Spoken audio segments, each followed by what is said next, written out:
Would anyone have any public acknowledgements this evening? Okay, well, I guess then it'll come down to me, and I'll make a public acknowledgement to the province today for their efforts that they're making to help us control the COVID. And as unflattering as some of them may be, they are doing what's best for all of us, and we need to keep that in mind, that they're working hard to get us under control and get us back to normal, or as normal as we can, as fast as possible.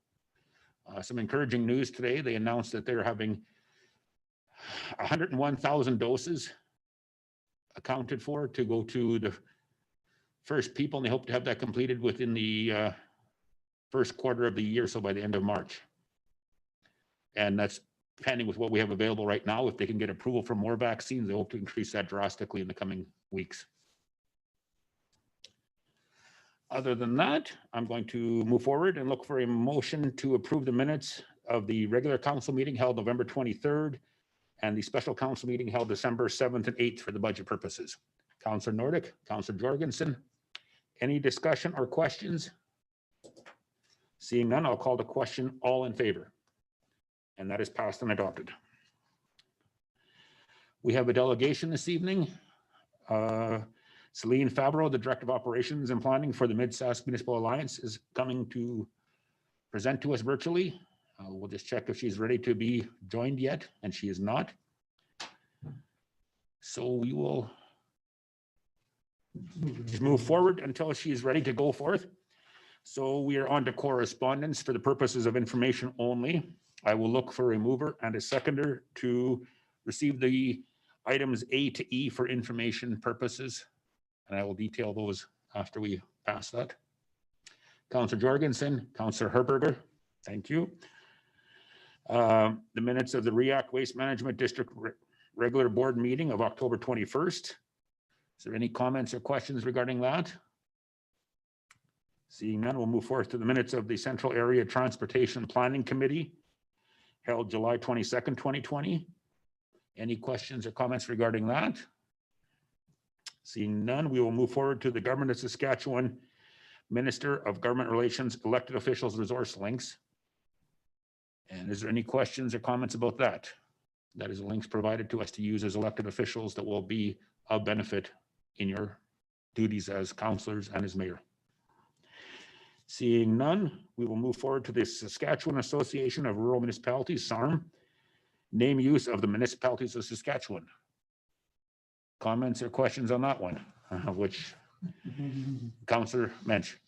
Well, I just have I guess a question. So they're basically asking us to not be in favor of renaming something that's already been renamed, as far as I'm concerned. So I don't know.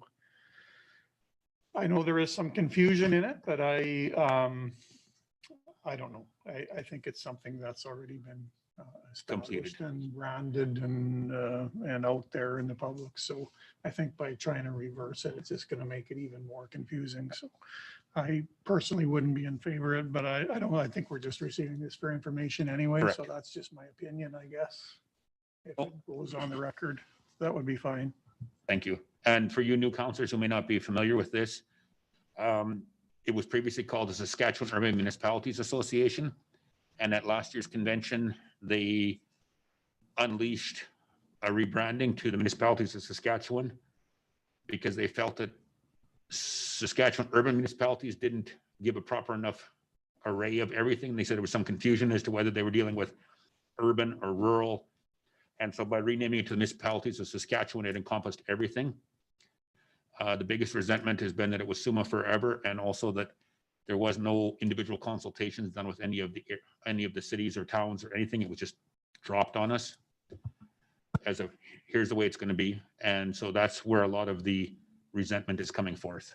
Councillor Nordic, you had a comment? No, I was just gonna, I guess, clarify all that for them. Yeah, yes, perfect. Okay, and we will just do one quick here. The minutes of the Mid-Sass Municipal Alliance Board meeting on November 5th. Any comments on that? Seeing none, I'm going to ask all in favor of receiving those for information. And they are received for information. I see that Celine has now joined us, so we are going to move back to number 5 for the delegations and welcome Celine to the floor.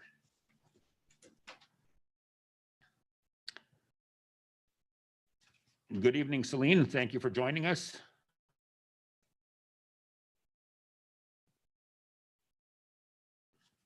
As soon as we can get you in here, we will have you. There you are. Good evening, Celine. Thank you for joining us. It's Mayor Behill. The floor is yours.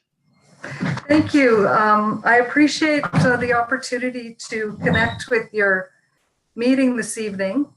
I understand we have a designated amount of time, so I'm just going to go ahead. I want to take the opportunity this evening, first of all, just to highlight a few things that I had presented to Council in a recent letter that was sent to you in September, if you don't mind.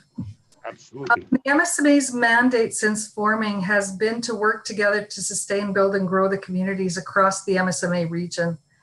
And in November of 2017, we hired a national economic development firm, MDB Insights, and they walked us through an investment attraction strategy. And at that time, part of that process was to grade our state of investment readiness across the region.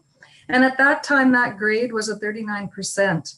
So what our focus has been since that strategic investment attraction strategy was defined for our region was really to improve that grade and to make all of our member municipalities across the region better and ready for investment.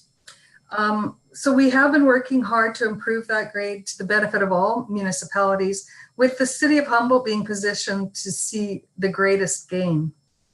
The last 2 years have been spent building the region's brand and investment attraction tools to improve the region's economic competitiveness, not only within Saskatchewan, but nationally and internationally. And the only way to maintain to build a level of awareness around investment attraction is at the regional level. Corporations and businesses that are investing nationally and internationally are looking at regions that are collaborating is one of the number one advantages that they look for.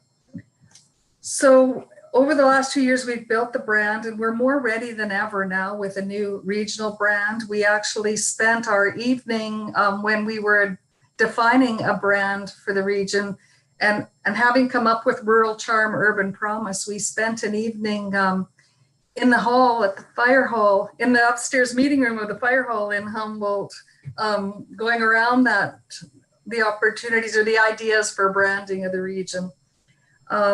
Since then, we've done the brand, regional investment attraction website, defined value propositions by sector, identification of opportunities, value propositions, business case profiles, and a listing of 20 potential companies. This is all an investment of time and money that the region has made over the last few years.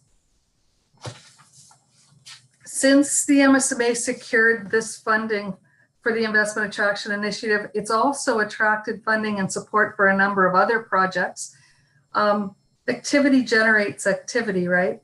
The MSMA and its members currently have $170,000 worth of projects in the works, and I just want to run through that list just to focus on the work that's at play across the region.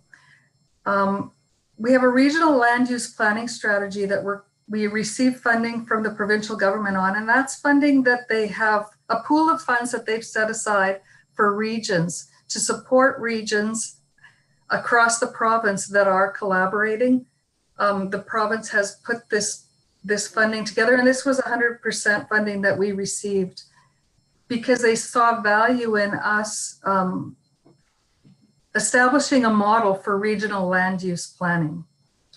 We've also got advanced asset management planning projects on the go. We have an application that we're currently waiting for the final approval through FCM to update our asset management plans across the region. We have a tourism sector meetings going on in the Watrous Manitou region right now, which will expand across the district beyond that. And that is really because we were approached by Sass Tourism, who were looking at ways to try to develop regional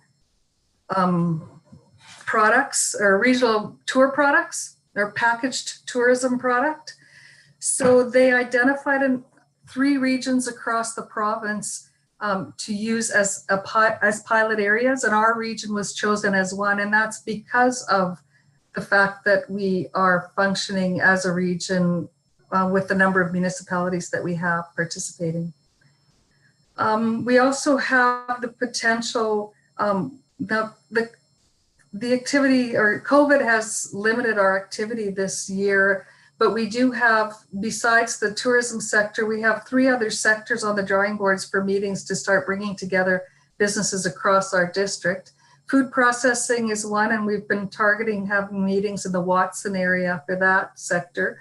Value-added agriculture has been identified as the second sector specific area of focus. And we've been talking about setting up meetings in the Watrous area. And then in the Humboldt area, we've talked about focusing on the manufacturing industry and bringing our manufacturers together in sector specific meetings.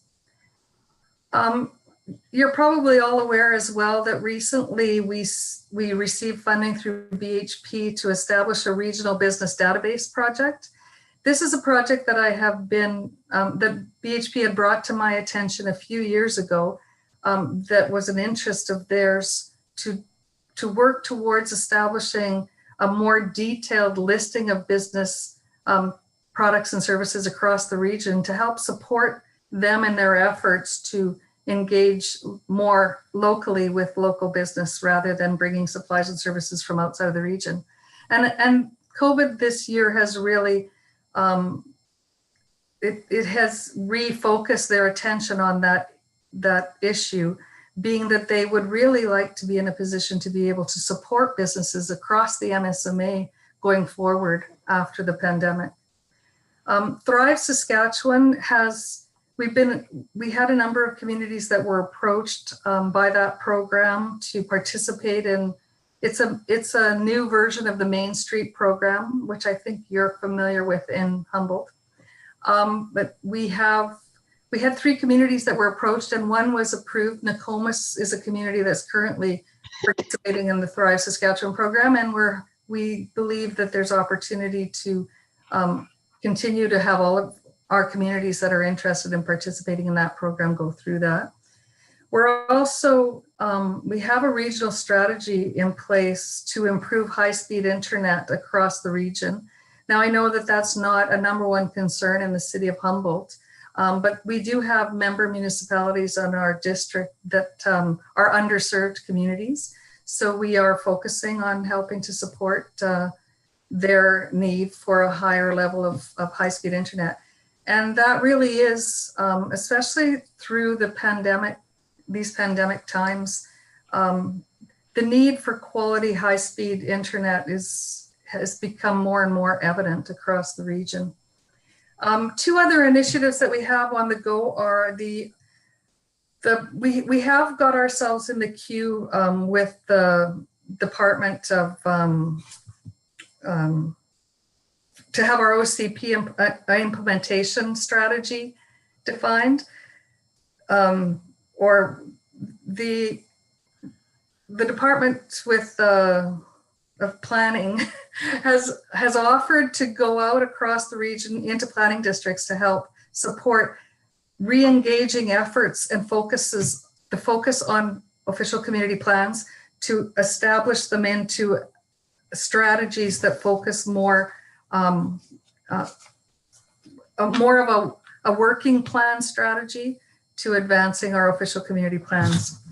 And also we have, we were invited to submit some initiatives or pilot opportunities to the Saskatchewan Targeted Sector Specific Program. So we did that, and we do have 3 projects on the drawing board that we could be following through with in the next year or so. Just to wrap up, I want to touch a little bit more on the business database before I take questions. We're quite pleased with the progress that we've made with this project. We actually just submitted another application for funding to BHP because they have offered, we're extending the project, and we see ourselves having opportunity to maybe expand a little bit on the efforts that we're putting into connecting with businesses across the region. And I really do want to bring to your attention that it's become very evident to us that businesses will not be able to function. It's going to be a different world post-COVID. And the more attention that we can give and support we can give to our business community, the better off our communities will be. We've actually put in an application to Western Diversification to focus on a business retention and expansion strategy, supporting our businesses across the region with a number of support tools to help them engage more fully in the new economy.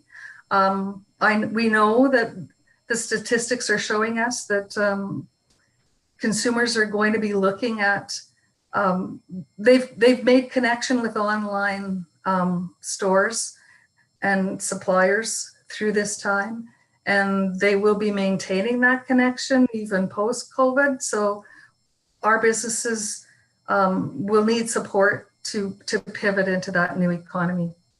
And we are very focused on working to help provide that support. Now, I'd really like to hear from you your concerns with the MSMA, and I think it was really disappointing for our board of directors to hear of the news of your interest in leaving the region.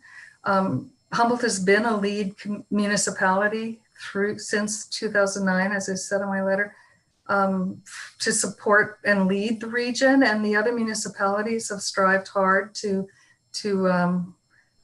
reach the level of commitment that Humboldt has had up until now. And so it will really change. The MSMA will, if you do decide that you are not going to remain with the district, the MSMA will change, and I think that there's, I think there's concern for how Humboldt will fare, following a decision like that as well, because there is real concern about what that says, to the rest of the region. So I'll take questions. Anyone have questions for Celine that they'd like to put forth at this time? Councilor Mensch? Yeah, not really a question, just a comment, and I don't think it's a secret to this group, maybe to some of the new councillors, that I've been a part of this board for the last 4 years, and I certainly support our staying with it in some form or another. And I think as a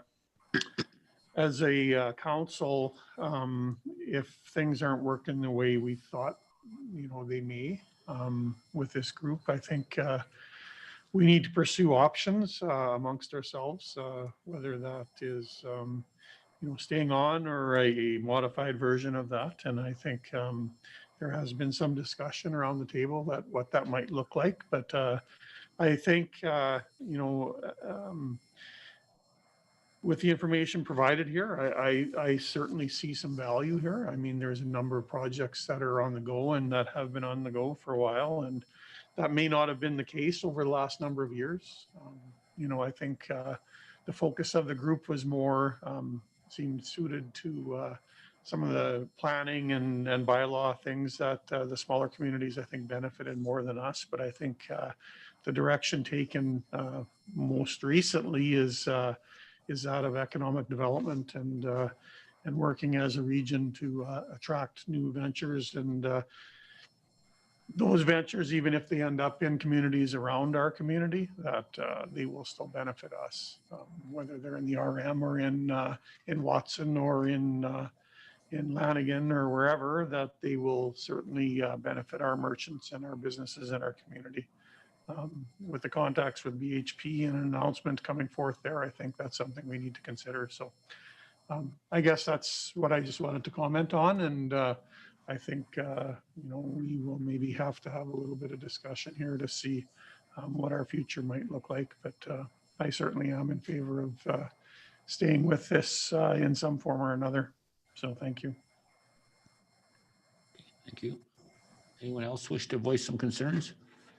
I guess, so since the election of the new council and myself, we have revisited the comments and concerns regarding the withdrawal, and we are still in discussion as to how that may modify or how that may change regarding that. We haven't had a chance to make any official discussion or motions on it yet, but we have, with the receipt of your information today, we'll definitely give it some further consideration and discussion in the coming week or so. I appreciate that. And I would like to reiterate Rob's comment as well. We are always open to reevaluating our model and looking at, other options for a model going forward. So we would be very open to having discussions around that as well. Great. Okay. Well, I think that wraps up everybody's questions and concerns. I appreciate you taking the time to meet with us this evening and voice those comments and hear our comments in return.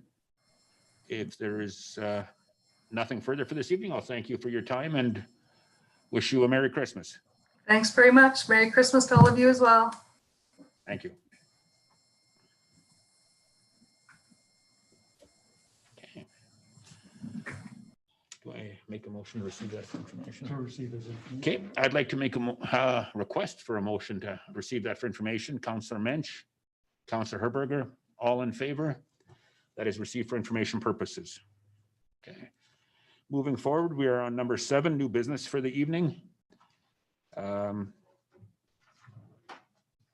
do these individually for motions or do you? Okay.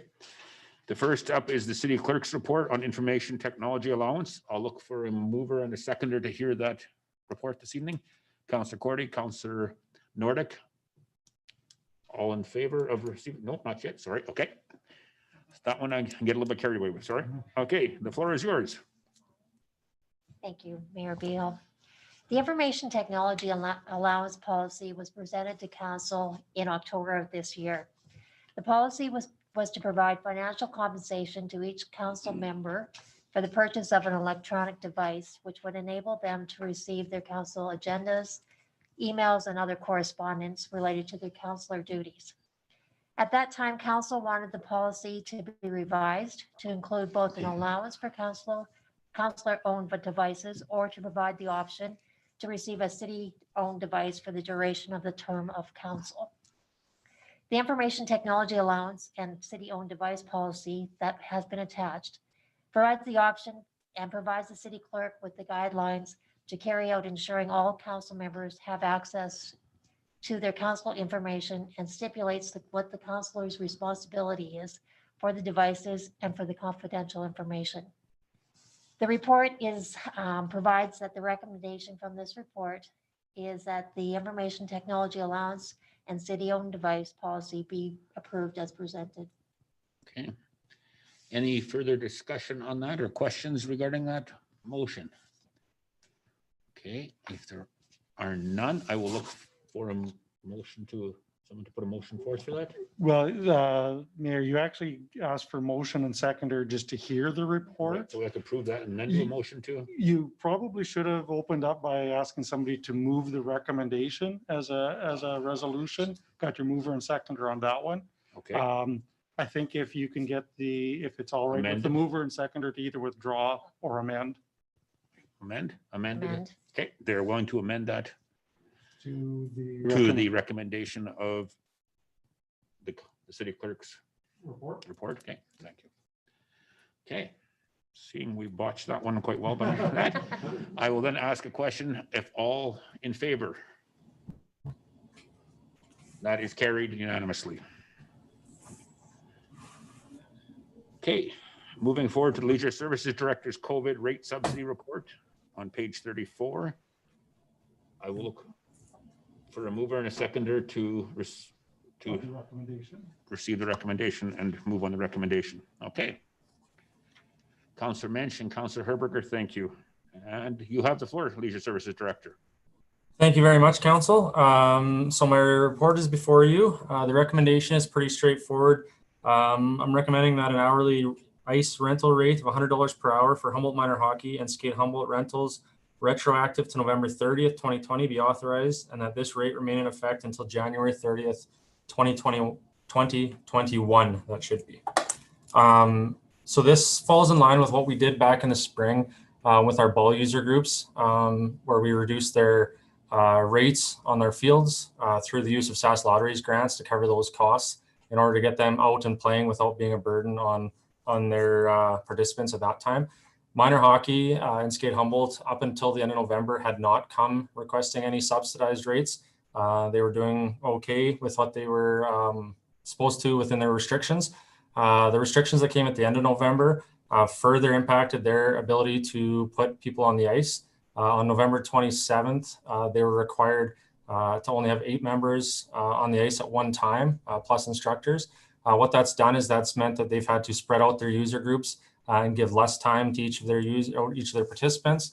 And as a result, they did come to us and ask if there was anything we could do financially to just assist with them being able to stay on the ice and not have to look at canceling programming or raising their rates dramatically for their parents. In discussions with them, we did discuss the fact that with their limited participants, we can cut back some of our flood times and have multiple groups back to back without floods. So that does help cover some of the costs. But it is my recommendation that we do for this time being in order to help with these 2 groups to stay on the ice.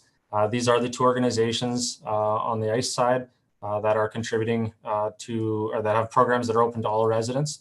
They aren't private organizations or anything like that, so they are open to the public.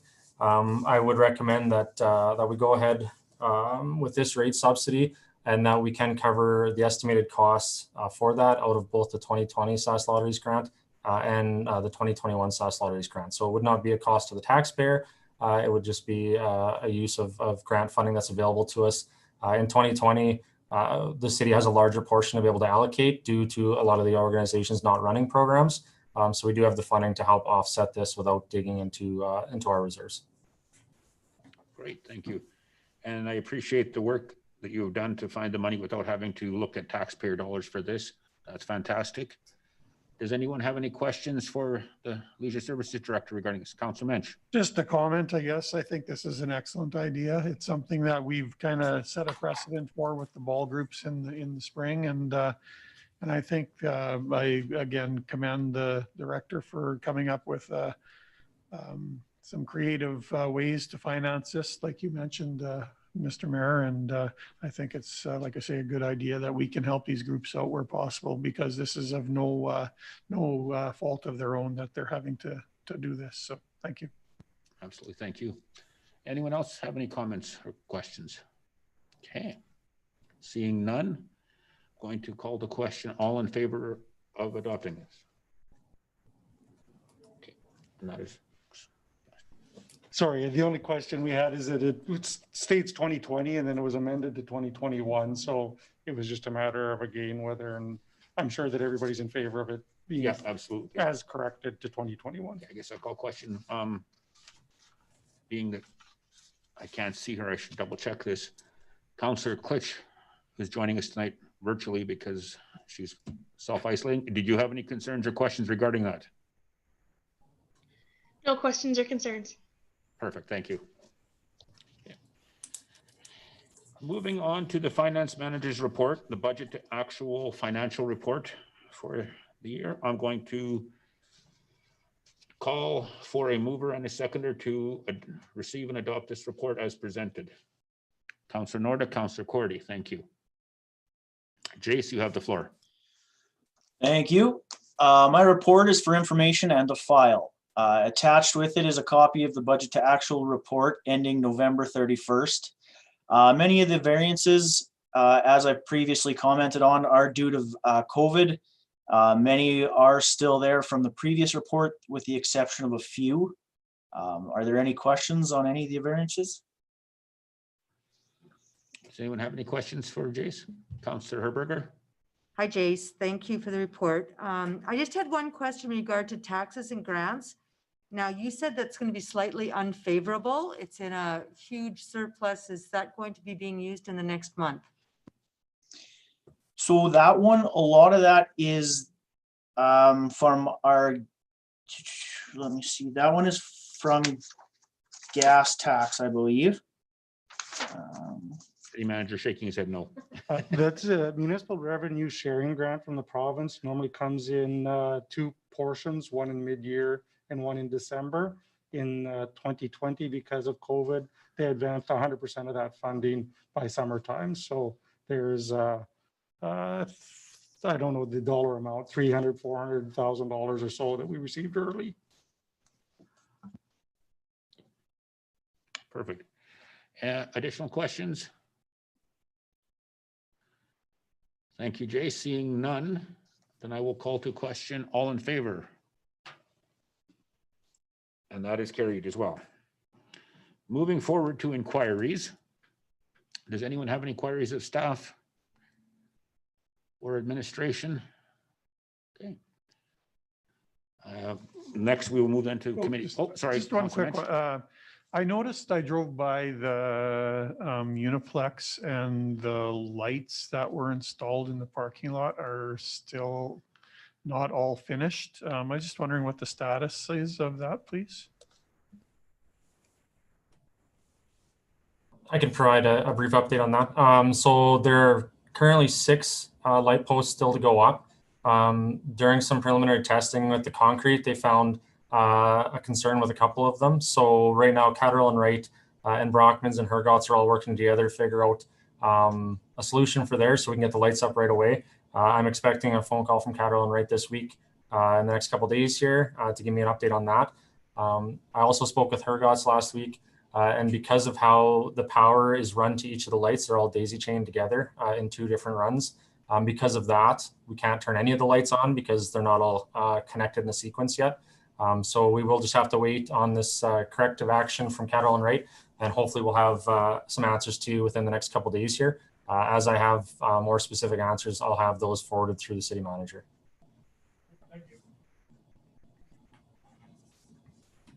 Okay, thank you. Any other inquiries? Okay, the next committee of the whole. Before we go to committee of the whole, which will end our live streaming for this evening, I just would like to make one more comment that ties back to my public acknowledgements. I realize this is going to be a little bit different Christmas than most people are accustomed to this year, but I do encourage you to please follow the provincial guidelines. And I've got a little bit of a statistic to drive home some of the importance of this. 2019 and into the early part of 2020 pre-COVID was recognized as one of the worst flu in recent history. There was a total of 11 fatalities as a result of that influenza virus. To date, we have 89 fatalities as a result of COVID. It is 8 times more deadly than the worst influenza in history. Please take into heart the provincial considerations. Stay safe. It's only a temporary thing. We're going to beat this, and enjoy your Christmas in the form that they want this year so that we can enjoy many Christmases to come once again with our families. Thank you. I will look now for a motion to move into committee of the whole. Councillor Cordy, Councillor Jorgensen, all in favor?